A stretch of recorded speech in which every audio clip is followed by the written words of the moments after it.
Good work. Nice to see I haven't lost my intuition for people. Not many would have managed to set out to the stolen lands and return with the Stag Lord's head, but I knew you could handle it. Congratulations are in order. Today, you'll receive the title of Baroness before the High Society of Rostov, and even Natala Sertova personally. God's bless her. Tomorrow, you'll be able to return to the stolen lands if you wish, but this time, as a ruler. But matters of state can wait. For now, enjoy this feast in your honor. All the city leaders are here. It's a great opportunity to make some useful connections. Speaking of connections, let me introduce you to Kasil Aldori. He's my adopted son and apprentice. He's a trustworthy man. I'd like to send him with you as an envoy.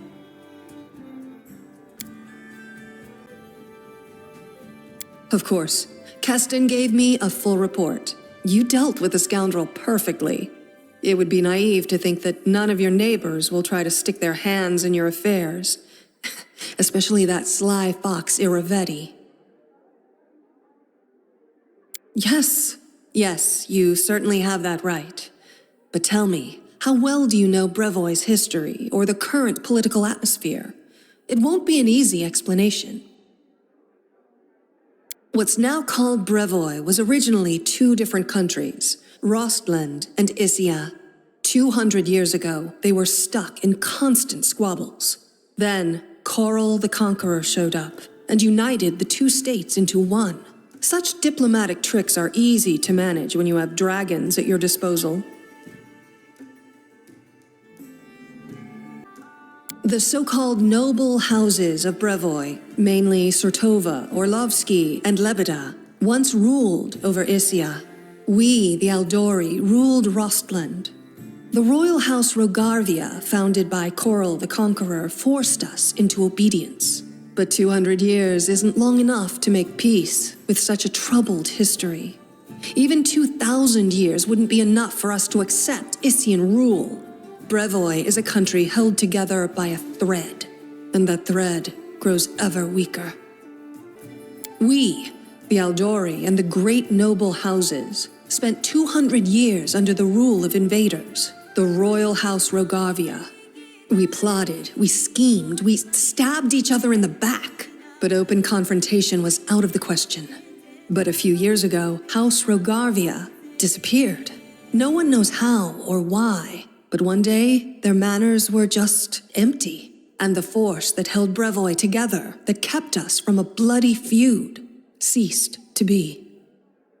Brevoy is currently ruled by the House Sertova, the former kings of Issia, but their power pales in comparison to that of House Rogarvia when they were here. So now Sertova and Aldori stand facing each other, staring each other in the eye, waiting for the other to draw their sword. It's an untenable situation. No one wants a civil war that would drown Brevoy in blood, but peace between us is also out of the question. Rostland wants to regain its independence, and we will regain it. The power the Issians hold over us is humiliating and costly, and the Sertovas won't give us our freedom without a fight. That is, unless there is some external power that can force everyone to sit down and talk. Do you see where this is going? The stolen lands are disputed territory. Brevoy can't appropriate them without raising protests from each of the neighboring states. However, if some brave people were to found independent states on that land, it would be another matter entirely. My hope is that you and your future neighbors, Baron Hannes Drelev and Captain Mager Varn, will become our allies. But even your neutrality would introduce a powerful counterbalance to the aggression of the noble houses. Maybe, with your help, the inevitable division of Brevoy can occur without too much pain.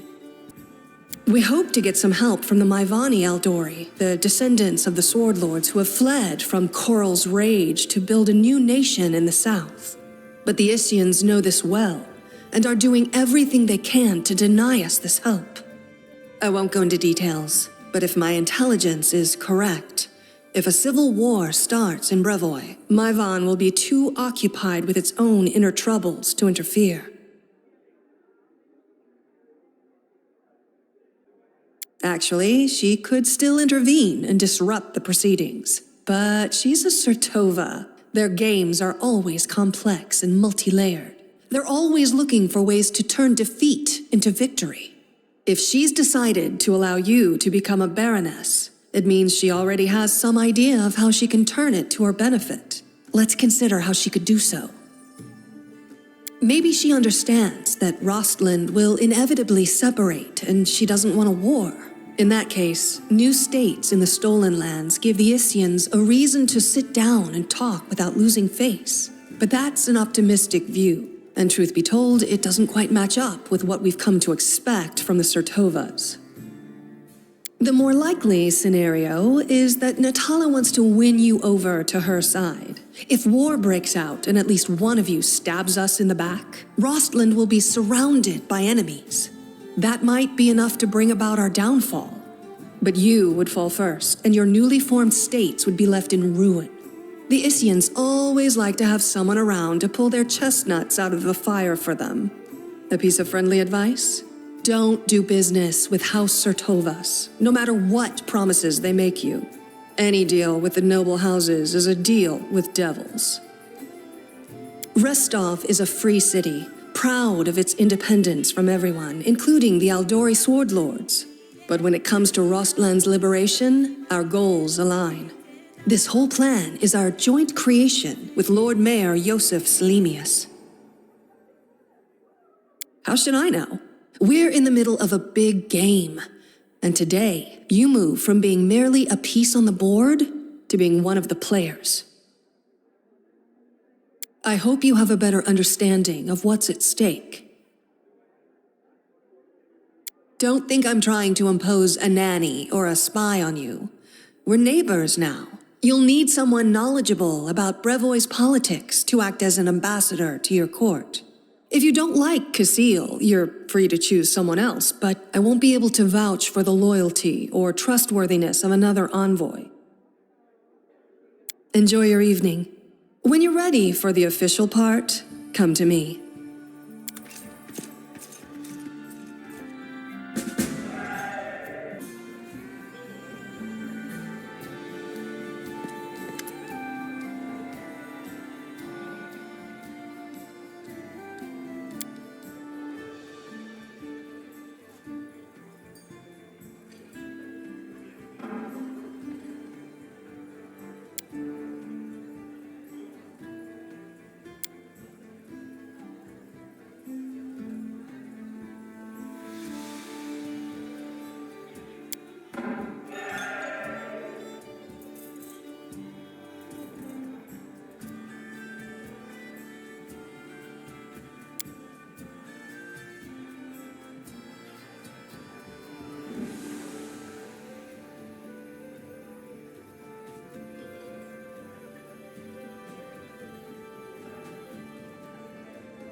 Will you drink with me?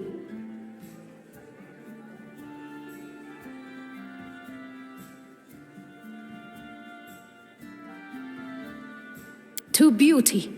It sweetens our happy days and brings solace to our dark and sorrowful ones. But jokes aside, I came to apologize.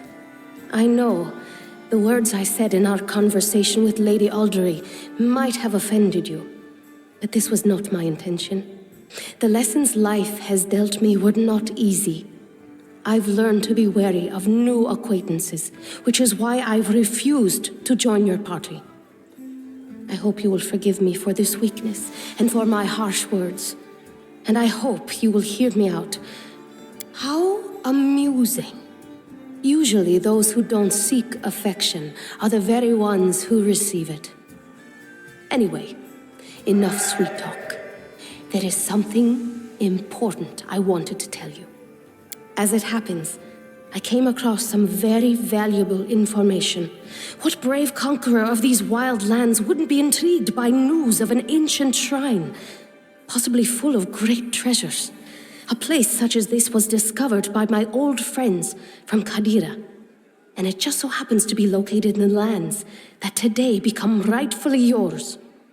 My friends lack the courage to enter the shrine and seek the treasure, but what will stop us? We who know the taste of battle and have been singed by the same fire.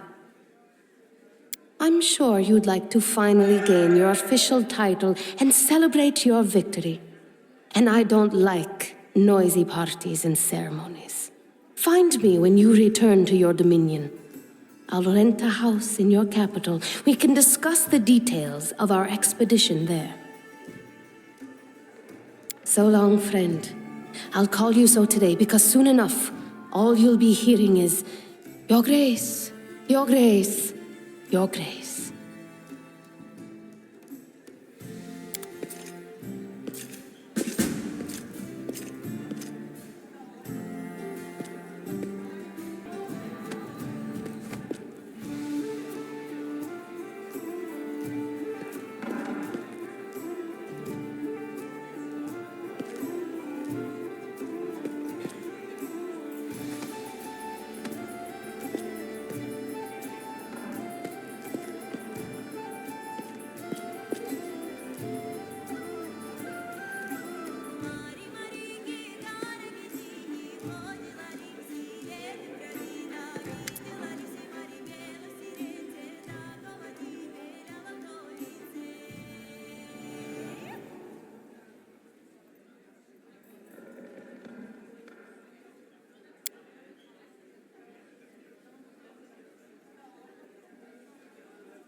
My instincts dull when I'm tired.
So, how do you like our little gathering? I hope you've made some useful connections.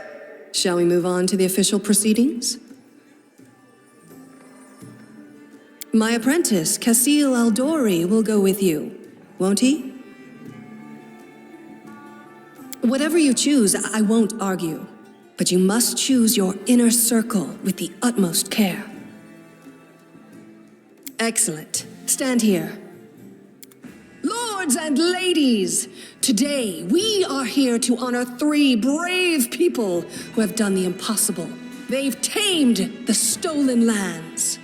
Baron Hannes Drelev, the new master of Glenabon, Captain Maegor Varn, the conqueror of Dunsword, and finally, the tamer of the Shrike Hills, who put an end to the atrocities of the Stag Lord's bandits. Step forward.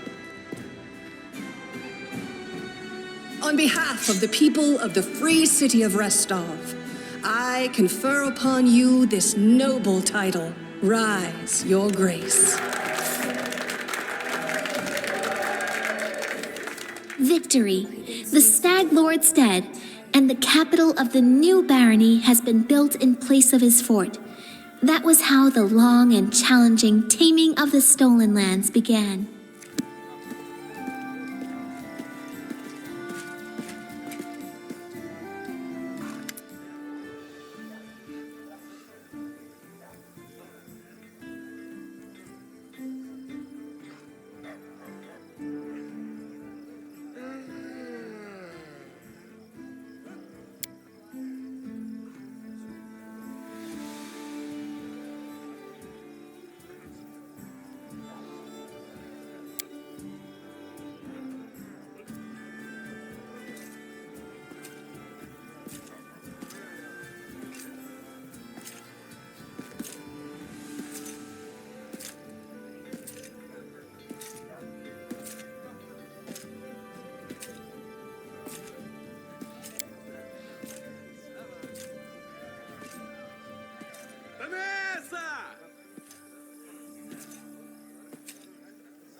How may I serve you, Your Grace? Fair enough. For a Garess, the prosperity of the house and the honor of the name stands above all else. And I was betrothed to a widow from another noble house. This union was of great importance to the family. However, 3 months before the wedding, I met a commoner girl, gentle and pure, and we fell in love. I would have rather died than leave my Tanya, so I decided to break off the engagement with my noble bride. I could never have expected what would follow. My father was furious. I'd set a pointless love affair above the interests of the house. He expelled me from the family and ordered to leave our lands under threat of death. And Tanya, her mother was seriously ill, and she stayed behind to care for her rather than follow me into exile. Thus, I was on my own, disgraced, without a name, and without love. Don't imagine that I ask for pity. Everyone gets what they deserve. I believe I can manage to uphold the law. Being a warden would suit me well.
savior.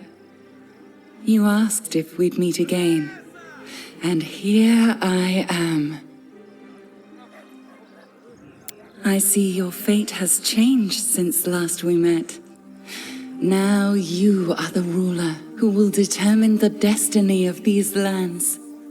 I am their living heart, the whisper of the wind, the strength of rivers, the luxuriant growth of the meadows. Do you wish to touch this power? I will show you a place where we can finally meet in flesh, you and I. Deep in the woods, there is an old mossy ruins long abandoned, nearly swallowed by the thicket. There is an old tree growing among the stones in the yard, which I remember as a seed. A shadow under its green crown I call my verdant chambers. Visit me there, my lady, and come alone. A nymph's reward awaits you. Forgive me, nymphs are not made for cities. The noise and vanity of human settlements vex me. I will answer all your questions, but there, in the silence of my asylum.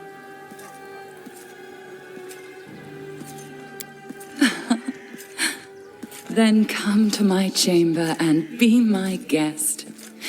We'll share stories and laughter, imagine the future, and dream.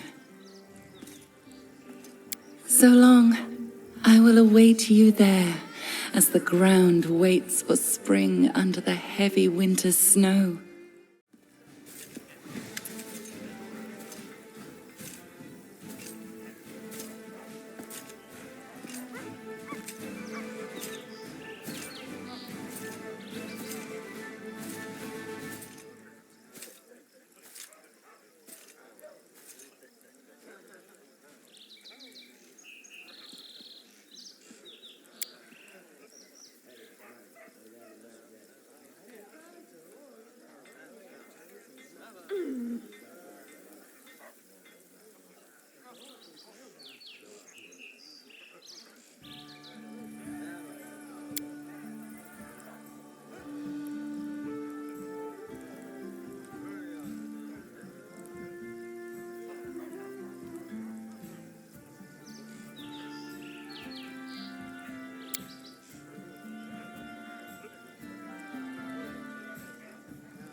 That's easy.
How may I serve you, Your Grace?